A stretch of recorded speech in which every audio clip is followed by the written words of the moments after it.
Y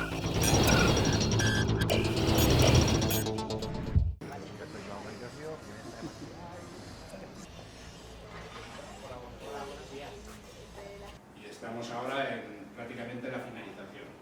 Aquí s'han invertit més de 130 milions d'euros. Però va ser una decisió de fer algo icònic dintre d'Andorra. Penseu que venim d'aquella època de 2008, que va haver aquella crisi, que realment la construcció era...